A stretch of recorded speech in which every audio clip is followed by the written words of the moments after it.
Hello everyone, welcome to StudyIQ. So we will continue our discussion on planning. We have completed 4 modules we have completed 4 sessions in this module.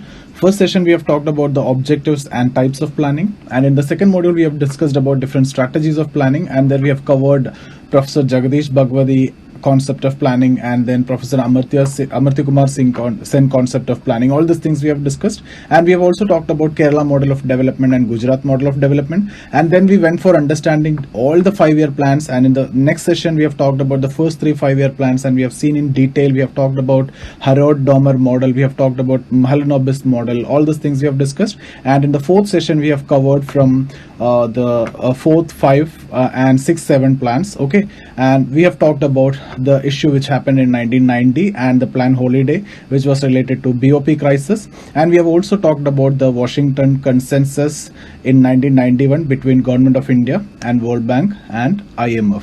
Okay, so shortly, the problem that we faced, the BOP crisis that we faced, is actually related to some internal or domestic reasons and then some external reasons. I have discussed about this internal as well as external. Internal reasons are high inflation, high fiscal and revenue deficits, the political instability. 3 governments have came into power in the short span of 2 years.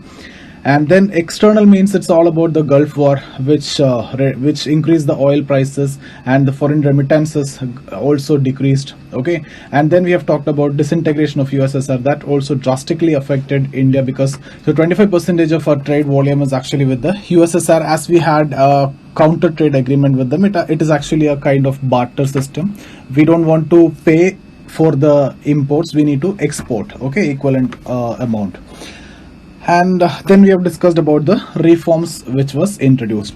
So far, if you look into the plannings, the first plan, second plan, third plan, 3 plans, and then after that 3-year gaps were there. These 3 years are plan holiday, because during this time, plan holiday. Why? Because of famine, drought, there was acute shortage of food, so we have gone for annual plans. So here there were annual plans to take care of the specific issue. Then there were 4th and 5th plan, 2 plans, and then there were 2-year gaps. So here it was not plan holiday, it was actually rolling plan. So this 2 years actually rolling plan by the Janata government. And then after this, in 1980 Congress came back to power, so 6th and 7th plan was there. Then after that there were 2 gaps again, 2-year plan holiday, and this was because of BOP crisis. This is what I have discussed so far. So this was also plan holiday. Okay, so annual plans were there to tackle the specific issue. And after this, 8, 9, 10, 11, 12, all these plans were consistent. So first plan was from 1951 to 56. This is 56 to 61. This is 61 to 66. Then 3 years, nothing was there. Then 69 to 74. Then 74 to 79. Although it was still 79, it was terminated by the Janata government in 78. And then from 78 to 80, it was rolling plan. And then 6th plan, 80 to 85. Then 85 to 90. And then 2 years plan holiday. And this will be 92 to 97, then 97 to 2002, 2002 to 2007, 2007 to 2012, and 12 to 17. And after this Niti Aayog, there will be a vision document for 15 years, national development agenda for 7 years, and there will be action plans for 3 years. All these things we have actually discussed before. So this is how, what you need to remember, this number 322, 3 plans, 3-year gap, 2 plans, 2-year gap, 2 plans, 2-year gap, then it is consistent. How many plan holidays? Here there is a plan holiday, here there is a plan holiday. This 2 gap was not plan holiday, it was rolling plan. So how many annual plans? Here there was annual plan, here there was annual plan. So 5 annual plans, 5 plan holidays. These 2 are rolling plans. So some of the students are actually having confusion, 7 annual plans. That's not the case. Rolling plans were not annual plans. Even though the plans are made every year, but every year they make plan for 5 years. Like 78 to 83, 79 to 84, 80 to 85. But effectively, the rolling plan went from 78 to 80 only, because when the Congress government came to power, they terminated this plan. Okay, so what is our objective in this session? What we are going to cover? We are going to cover 8, 9, 10, 11, 12, and then I'll talk also about resource mobilization. But before that, I have skipped one thing. When we discussed about BOP crisis and when we have discussed about Washington consensus, we have agreed their conditions that we went for, the reforms. And I've told you the technical name of reform is actually Macroeconomic Stabilization and Structural Adjustment Program, right? And I've told you, I'll tell you what is this macroeconomic stabilization and what are these structural adjustment programs. So these macroeconomic stabilizations were certain short-term measures, and these SAP were certain long-term measures. So let's quickly understand what are these short-term measures and what are these long-term measures. Okay, so I'll talk about this first. Macroeconomic stabilization. What was the objective of this? Objective is to stabilize macroeconomic situation of the country. Okay, so specifically these are certain short-term measures. So what all things has to be done under this? You have to reduce inflation. So how to reduce inflation? What is the most important reason for inflation? It is because government is printing money, or rather I would say deficit financing. So government is funding in a lot of developmental projects, so that lead to excess money supply in the market, that create demand and that create inflation. So excess printing of money or deficit financing is the reason. So you should not go for deficit financing. Okay, so but if you ask me, deficit financing is desirable or not, to some extent it is desirable, especially when the country is in a developmental process. It is actually desirable, but here you have to stop deficit financing if you need to tackle inflation, because we are facing the problem of very high and persistent inflation during this time. Second one, I've already told you the reason for BOP crisis, that is high revenue deficit and fiscal deficit. So you have to reduce revenue deficit and fiscal deficit. How can you do that? You have to reduce the revenue expenditure. Okay, we have discussed this in the module budget in detail about this, so I'm not discussing too much here. It's a waste of time, so you can go back to that videos and you can discuss that. You can watch that. Okay, and then third is the main problem is related to forex. So you need to have adequate forex, so increase the forex. What you can do, how to increase the forex? You have to go for devaluation. Why I'm not saying depreciation? Because when I'm talking about depreciation and appreciation, it is in a case of floating exchange rate system, and then we will talk about depreciation and appreciation. But ours was at that time fixed, so we are fixing it, so we can only devalue or revalue. So it is in terms of devaluation or revaluation. So you have to devalue your currency. What they have said is $1 at that time was, we have fixed it at 18 rupee, so it has to be devalued to $1 as 24 rupee. Now what will happen? A foreigner who used to get 18 rupee worth items for $1, now for spending $1 he'll get 24 rupee worth items. So it is actually good for the foreigner, so he'll start buying things from India, and that will promote export, and that will effectively give you forex, and that will help you to increase forex. So this has to be done. So these are the short-term measures which are actually suggested. And what about the long-term measures? These are structural adjustment programs that also need to be understood deeply.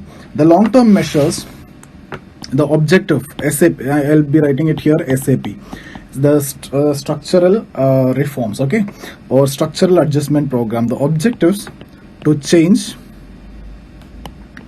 basic framework of economic policy. I have told you they have asked you to correct your policies. Okay, so economic policies.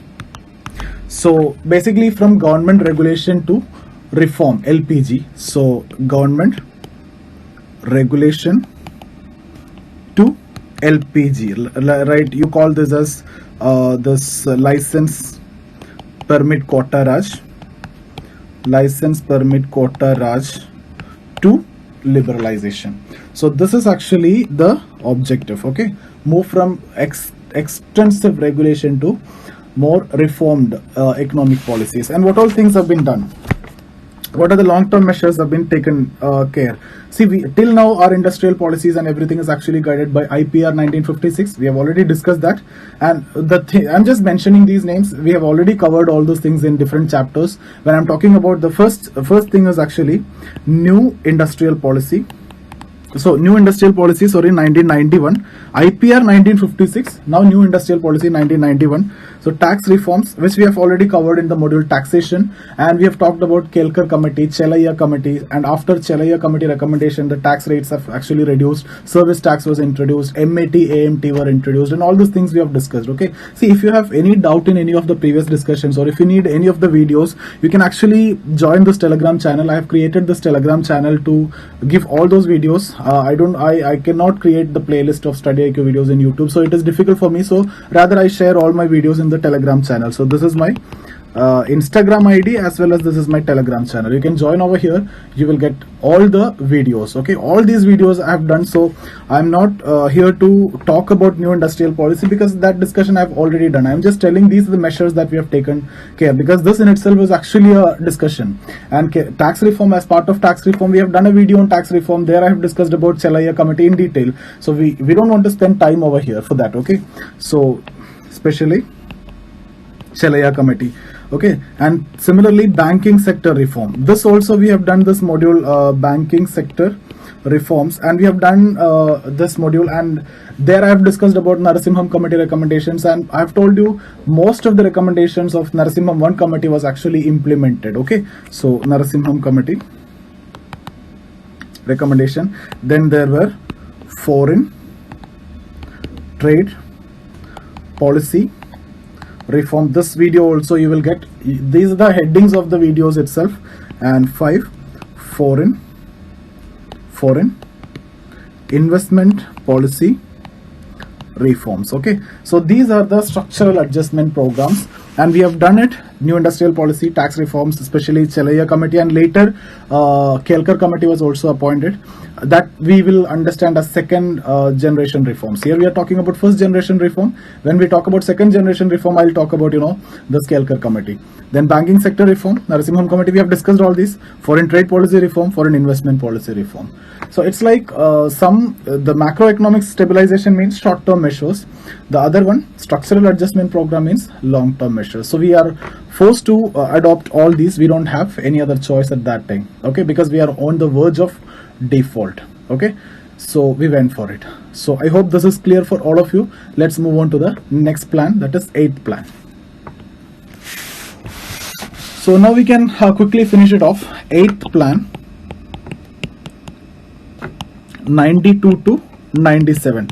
So what was the focus? Every plan we are discussing like this only. Focus was growth with human interface, human face. Okay, so growth with human face. So basically now the imperative nature of planning have to go for indicative planning. So imperative planning that we had earlier to indicative planning. So imperative planning means there is a strict government regulation. Indicative planning means government will act as a facilitator. Okay, so government will give incentives and disincentives based on the wish of the government. If you need to invest more in the undeveloped area to tackle the regional disparities and inequalities, you can give more incentives like tax rebates, concessions, etc. Okay, so this is what you mean by indicative planning, that the government will indicate that you need to invest in these areas. Okay, so indicative planning that we have now. And SAP that we have discussed, that was adopted. So I have already told you SAP is long-term measure. It takes time to adopt. So adopted, and next plan also it will be implemented. Some of the measures will be implemented. It will take some time. Okay, so SAP adopted. And there were some delicensing policies. FDI ceiling was increased. All these were done during this time, and we have achieved a very decent growth. That was 6.8%. Okay, so 6.8% growth was there. Now here human face means even now also we are planning for trickle down, especially after, you know, this globalization, when we're going for liberalization, we are giving importance to market. So when we are giving importance to market means government intervention is actually going to come down. So we are going to give importance to market. But one thing that we need to understand is, the market cannot, serve social justice. So market will not produce food for a person who's hungry if you don't have money. So his hunger will not create demand in the market, because what is demand in economics? Demand is the ability and willingness to buy something. Okay, so if you are willing and able, there will be a demand.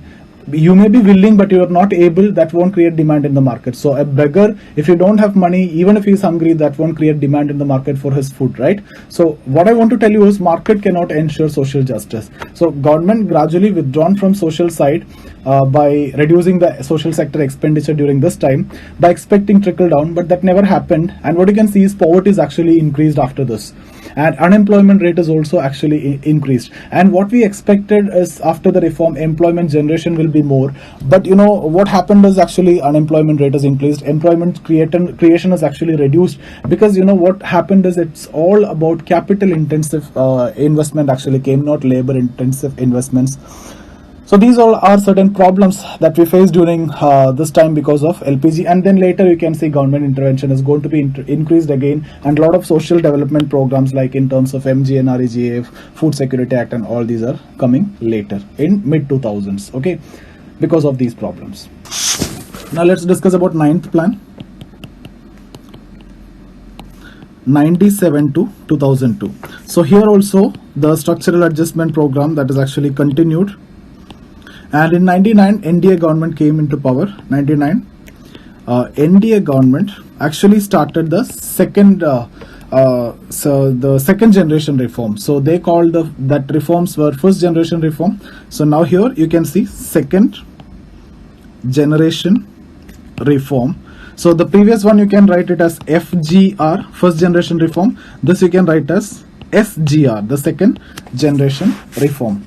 Okay, so these reforms are basically looking to further intensify the first generation reforms only. So the objective is to further intensify the process of LPG. Okay, so you're going more for more liberalization, privatization, and globalization only. And these are not in contradiction with the first reform. These are supplementary and complementary. Okay, so let me write it down. These are supplementary. I'll tell you what I mean by supplementary and complementary to first generation reforms. Okay, why it is known as supplementary? So supplementary is because here they are planning to fully implement the first generation reforms. Some reforms were suggested and it was partially implemented, like the new industrial policy 1991 was there. So that was there, new industrial policy 91 was there, but actually there is a policy but the laws are not changed. Okay, and that is also required. So like MRTP, okay, which was biased against large companies, you may get investment from large companies. So MRTP is actually abolished. Okay, and you can see Competition Act in 2002 was passed. Okay, so that will be coming in after some time, but let me write it down. Abolished, and Competition Act 2000 was passed. Okay, then when you talk about tax reforms, already we discussed about Chalaya committee. In fact, tax reform module we have also discussed about Kelkar committee. So here further tax reforms. Okay, so Kelkar committee, which is actually known as task force on tax reforms. Okay, so Kelkar committee. And then there will be certain expenditure reform commission was set up. Expenditure reforms commission set up. Then FRBM Act, Fiscal Responsibility and Budget Management Act of 2003 was passed. So all these you can write there. Then you can also talk about banking sector reforms. See, all these are part of first generation, but there are some modifications to supplement. Okay, so banking sector reforms. So why only banks? Why you are only going for banks? So here you can see IRDA. Okay, 1999 was passed. Okay, And then universal banks were introduced, and ICICI became the first universal bank. Universal bank means development bank as well as normal bank. Okay, development DFI, they will be performing both as DFI, development financial institution, as well as the banks. So ICI universal banks. Okay, so the first universal bank was this ICICI. And then what about trade and investment policy? Trade or investment policy. So FEMA 99 was there, then special economic zones, all these are part of this. Now what do you mean by complementary? Why I'm talking about complementary, that also we will discuss here. So when I say complementary means that those reforms are not enough, so you need some more reforms in some new areas. Like you didn't focus on agriculture, so there should be focus on agriculture. So agriculture reforms should be there. So National Agriculture Policy 2000 was adopted.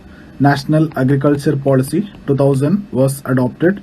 Then Protection of Plant Varieties and Farmers' Right Act 2001 passed. Protection of Plant Varieties and Farmers' Right Act 2001 was passed, basically to promote R&D. So R&D should be promoted. Okay, insurance is actually increased comprehensively. So farm insurance scheme was introduced in 2003, which also provides some minimum income. All those things we have discussed in agriculture, so that's why I'm just quickly mentioning about this. In WTO also there was a special safeguard mechanism to protect the farmers. Okay, then state level reforms are there. State level reforms. Okay, so actually Finance Commission suggested a debt relief scheme. So if you reduce your revenue deficit, you know, and increase your development expenditure, there will be debt relief. Okay, so if you pass the fiscal responsibility laws, there you will be granted debt relief. Okay, like that. Then certain legislative reforms, we have discussed it. Legislative reforms. Then capital market reforms. All these are part of, you know, second generation reforms. So all these are actually discussed in different modules already. So here it is very difficult for me to discuss all these independently, so I'm not covering it. I'm just covering the second generation reform. And then exit policy to be implemented, especially labor reforms, but you know, it could not be implemented because of oppositions from labor parties. And the growth achieved during this time, growth was 5.4%. And why it is important is because this was the lowest growth in the post-reform era. Okay, so 5.4%. Now let's move on to 10th plan, 2002 to 2007. So the focus is similar as that of the 9th. Okay, similar focus. So focus same as that of 9th. It's basically growth with equity and social justice. And the same policies were actually continued. When I'm saying SAP is continued, it is like that. Now second generation reforms are actually continued. So here only the Competition Act was passed. So Competition Act 2002, FRBM 2003, Kelkar Committee was also during this time, and overall growth achieved was 7.6. Growth was 7.6. See here, the growth was actually very high, but it was narrow based. The reason is agriculture contribution was actually very low. The target was fixed around 4%, but you could achieve half of it only, 2.4%. So that is actually narrow based. Okay, so when I'm talking about the next plan, I'll be coming back to this 11th plan, 2007 to 12. Okay, so the focus, faster, broad-based and inclusive growth. So you see here the objective broad-based. I've told you the problem of previous one. Even though the growth was high, but it was narrow-based. Now broad-based means what? All sectors. Okay, so focus on all sectors. focus on all sectors, that means focus on agriculture also. You have to focus on agriculture. Okay, so that is actually broad based. And you know what was the target fixed? The target fixed was 9%. Target was 9%. The reason is actually in the previous 5-year plan, in the last 2 years, it was our economy was actually growing at more than 9%. So that is the reason why the growth was actually fixed, or target was fixed at 9%. Now, what do you mean by inclusive growth? Inclusive growth means participation of all sections. Okay, all should participate. Okay, so social sector has to be well, especially education and health. So there should be employment generation, and MG and REGA was actually coming during this time. MG and REGA was passed in 2006. Okay, and that was extended to all area, and that became the largest social sector program by the government. Okay, and how much we achieved? Achievement was growth achieved was 7.8%. Okay, now what do you think? This growth target was 9 and we achieved 7.8. Is it low or high? It is actually considered very high and very good growth, because during this time global financial crisis was going on. Everywhere there was crisis and everybody was facing problem. There was a big change in growth. The shrinkage in growth is there, but we have managed to achieve 7.8. That means we are not affected too much because of the external crisis. Okay, next we'll move to 12th plan. That was from 2012 to 17. So what was the focus? Focus is faster, sustainable and inclusive growth. Okay, so faster means the target was around 9%, but later it was revised to 8%. And sustainable means you are giving focus on environment also. So, and a lot of goals related to environment was also established. Like you have to establish, out of your power target was around 88,000 megawatt has to be created, out of which 30,000 should be from renewable energy. That means around 1/3 of your energy should be from renewable energy. That was one target which was fixed, which is related to environment. And then there will be creation of forest and expansion of forest was also a goal. So that was sustainable. Inclusive growth means the same thing that I've discussed before, a participation of all sectors. Okay, so now it was going good, but in 2011-12 the situation actually deteriorated, and the achievement of growth was during 16-17 it was 7.1. Before that, okay, let us calculate the average. It was 7.1 in 16-17. Before that it was 7.6. Before that it was 7.2. Before that it was 6.6, and then 5.6. So if you take average of this, it was around 6 point something. Okay, so this was actually the growth achieved during this 5-year plan. So I hope you understood what all things we have discussed, what you mean by first generation reform, what you mean by second generation reform. Okay, so the name has just changed. Almost policies are same, some new policies are introduced. That's why I told you supplementary and complementary. It is because two governments, okay, when Janata Party came to power, they went for second generation reforms. That's the only thing that you need to know. Okay, apart from that, we have talked about macroeconomic stabilization and structural adjustment program. So SAP you need to know. You also need to know Washington Consensus, which was between India, the government of India and World Bank and IMF. So I hope things are clear. If you have any doubt, you can get in touch with me. This is my Instagram ID, and I've created the Telegram channel for sharing my videos. So you can join here and you can write to me. This is my Gmail ID. Okay, so hope to see you guys. You can get connected to me through this. Okay, see you.